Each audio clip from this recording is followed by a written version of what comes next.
So let's go now to Adam Smith. He represents a Seattle area district. He is the ranking Democrat on the powerful House Armed Services Committee. We appreciate you being here, Ranking Member Smith. I want to ask you first about the authorization question. I was talking to the chairman about the funding, but funding could be made conditional on authorization. Two efforts we had one in the House and one in the Senate to try to rein in the administration on this. They failed. How do you see that playing out? Well, I think it's kind of stuck where it's at. There are not enough votes at this point to stop the war or even require the president to get official congressional approval. That's the vote we took last week in the House and the Senate, was to say the war can't continue until Congress approves it, so it failed. So I think the president's going to be allowed to move forward by Congress. The larger question is the one you were asking my colleague, Mr. Cole. How much is this costing and how are we going to pay for it?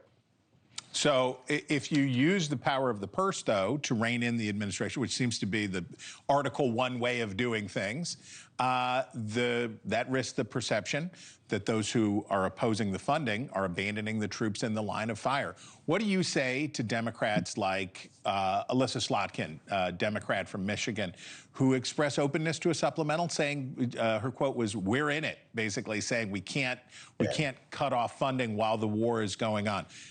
Talk about that complexity.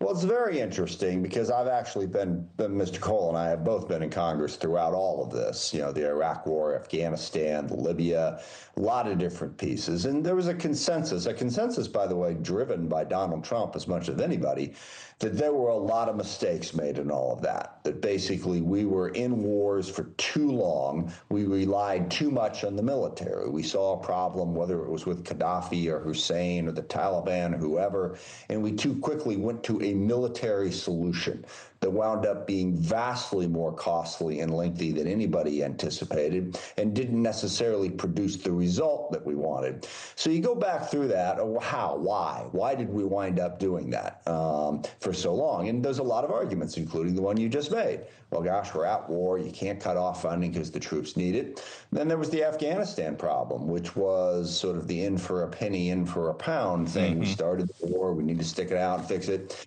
So I think we need to learn those lessons, and we're not going to cut off the funds and all of a sudden the troops are going to be out there and not be able to defend themselves. But if you block the money, that will require the stopping of the war. So I don't think that, well, he started it, let's go, let's just keep funding it forever is the right approach. Part of how Vietnam finally stopped was Congress refused to provide the money. And we stopped the war. So I don't agree with the assessment that it's going whatever he wants, we're going to give him. I think there are still options for convincing the president to, find an off-ramp here.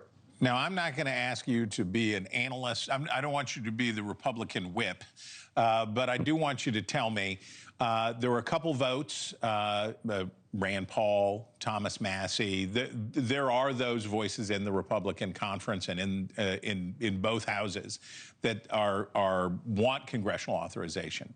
But if we get to a point, the administration has talked about the necessity of maybe sending in ground troops as a way to get the Iranians pacified and protect shipping lanes, et cetera, et cetera.